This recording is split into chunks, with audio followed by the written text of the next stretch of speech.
Ya hablaremos de esto, pero primero vamos con Rafael Cardona. Rafa, bienvenido. Nueva secretaria de Gobernación, millennial, 35 años, la mujer más joven en ese cargo que implica el trabajo de la política interior del régimen del presidente de la República, pues. Pues sí, Pepe, muy buenas noches para todos. Pues sí, yo creo, Pepe, que de cualquiera de las personas cercanas al presidente de la República que uno hubiera podido pensar como relevo para la Secretaría de Gobernación, la última que a cualquiera en su sano juicio se le hubiera ocurrido sería la secretaria del Trabajo. Porque si bien es una mujer inteligente, yo tengo el gusto de conocerla hace mucho tiempo, no tiene el perfil, no para ser secretaria de Gobernación, para ser secretaria de Estado. La Secretaría del Trabajo le quedó grande, pero no importa porque muchas de las cosas de la Secretaría del Trabajo se manejaban directamente desde el Palacio Nacional, como casi todo en este gobierno, ¿no? Pero, por ejemplo, los salarios mínimos, ella no tuvo que negociar nada, simplemente el presidente apretó la política y obligó a los empresarios a desistirse de aquella vieja tradición de que un aumento de salarios generaba más inflación. Se aumentaron los salarios, creció la inflación, pero no por ese motivo exclusivamente. Quizás fue uno de los elementos que participaron en el alza inflacionaria, que ahora ya va a la baja y los trabajadores han tenido mejores resultados. Ahora los trabajadores tienen más días de vacaciones, se bajaron en algunos sindicatos las fechas para las jubilaciones, en fin, cosas que se hicieron y que ella realmente simplemente les puso el moñito, la cajita del regalo y las entregó a la sociedad.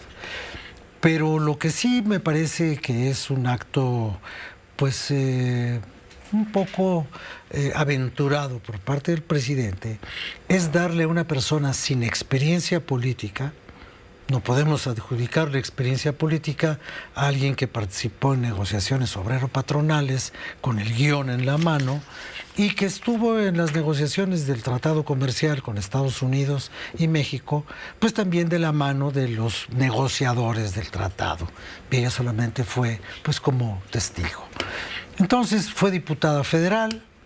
Como diputada federal tenía discursos e intervenciones interesantes en las que únicamente defendía al señor Andrés Manuel López Obrador, candidato, etcétera, bla, bla, bla, bla, bla.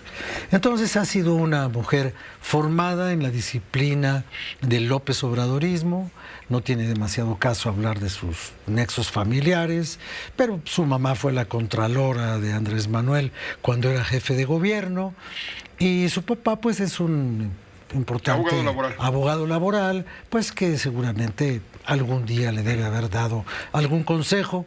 Quizás no lo siguió porque, por ejemplo, la huelga más absurda la de Notimex pues, nunca la pudo resolver de ninguna manera, ¿no?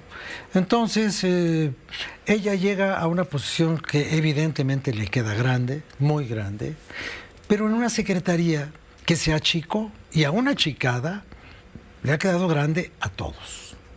A todos.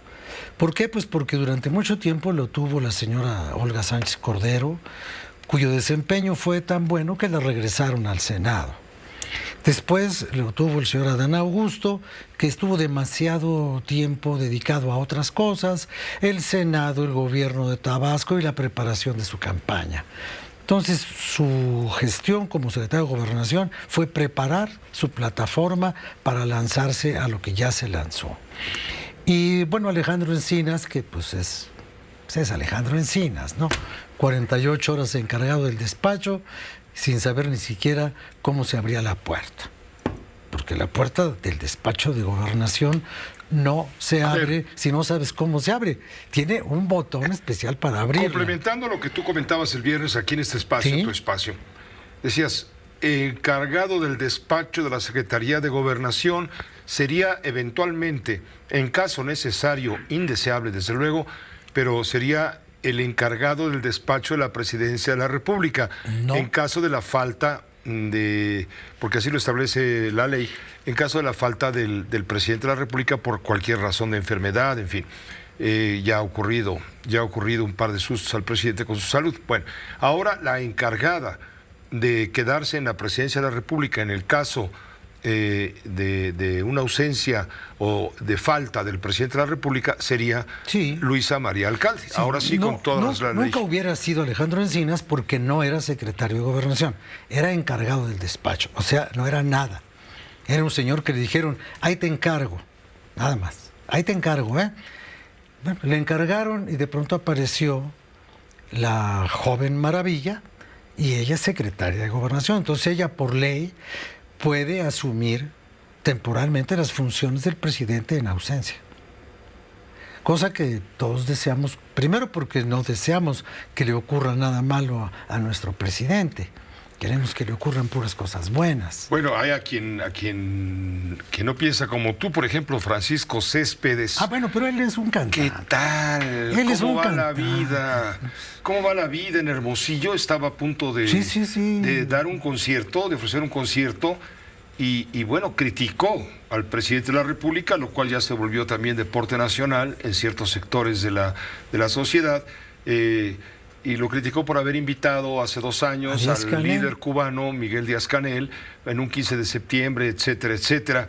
Y bueno, pues ahí incluso dijo, bueno, no solamente me cae mal, yo deseo que se muera. Así lo dijo, lo voy a poner para que luego no diga que estoy inventando.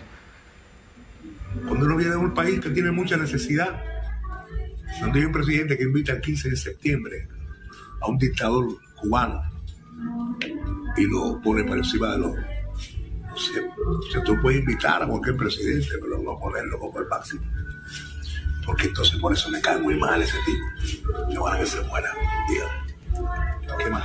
Este domingo, ¿cómo celebró el Día del Padre? Padre? Ustedes que los adoran, hay mucha gente que adoran a los presidentes. Lo quieren, güey. Lo convierten en Jesucristo, güey. ¿Qué tal? Y el próximo año son elecciones. Mucho, ahora son los presidentes. La gente se muere por eso. Se pelean con el amigo. Eso fue lo que dijo Francisco Céspedes, Rafael, y el presidente calificó de extremo el comentario del cantautor y dijo que no se siente agraviado, estoy leyendo, y pidió respetar el punto de vista del intérprete cubano. Y se escuchó, no sé si la tengamos aquí, nunca he creído que alguien me odia, del cantautor cubano Silvio Rodríguez. Así le contestó el presidente a Francisco Céspedes. Ponemos lo que dijo el presidente, por favor. No debemos desearle mal a nadie y que yo no siento ningún agravio de su parte. Y les pido a todos de que se respete su punto de vista, aun cuando sea extremo. Hasta ahí se le deje, nada más la canción de Silvio. Y ojalá y podamos también ver la letra. A ver. En su mañanera ya para despedirse, para contestarle a Francisco Céspedes, quien dijo ojalá y se muera. Y bueno, y no solamente eso, también Beatriz Gutiérrez Müller, la esposa del presidente de la República, puso en las redes sociales, en un tuit, dijo, México te ha dado mucho. Eso le responde al cantante cubano. La esposa escribió, México te ha dado todo, no lo olvides, amigo, pobre de ti, no deseo la muerte, sino una vida feliz para que no odies. Más o menos en los términos de la canción de Silvio Rodríguez. Fíjate, por cierto, Silvio Rodríguez, que bueno, pues en Cuba, en la Revolución Cubana, Silvio, pues ha sido premiado por ser un delator. Es un hombre, es un miserable cobarde. Pero esa es otra historia. Lo que ha hecho Silvio en Cuba para congraciarse con el gobierno es otra historia, ¿no? Los que les gusta, pues que se queden con su música, si esa es la música que los llena y que les alimenta el espíritu. Pero Silvio Rodríguez es un canalla. Bueno, gracias, Rafael. Ya después vamos a hablar de otro asunto familiar ahí que se está manejando dentro del tema del corcholatur. Ándile, pues. Ándile pues. Ándile pues. Sí, vamos a hablar de eso porque, híjole, qué barbaridad. Cáeme bien, ¿no? Bueno, pues yo creo que... Queda bien conmigo, ¿no? Mira, yo creo que es la peor manera... Bueno, déjame explicar. De una vez lo adelanto. El señor Ebrard está diciendo que él va a llevar en su gabinete cuando sea presidente de la República, gracias a su triunfo electoral con Morena, va a llevar en su gabinete Andy López Beltrán, el hijo de Andrés Manuel López Obrador. ¿Por qué? Porque él va a ser el secretario de la Secretaría de la Cuarta Transformación. De ese tamaño la platicamos luego. Pues sí, primero, no que el señor Ebrard no andaba en campaña, no que era un comité para la defensa de la 4T y ya está haciendo hasta un gabinete. Vale. Bueno, pues, gracias. Está bien. Que te vaya bien. Vamos Gracias, a hablar Pepe. con el tema Buenas noches. proceso. Gracias, Rafael Cardona, su cristalazo. Una pausa, volvemos enseguida.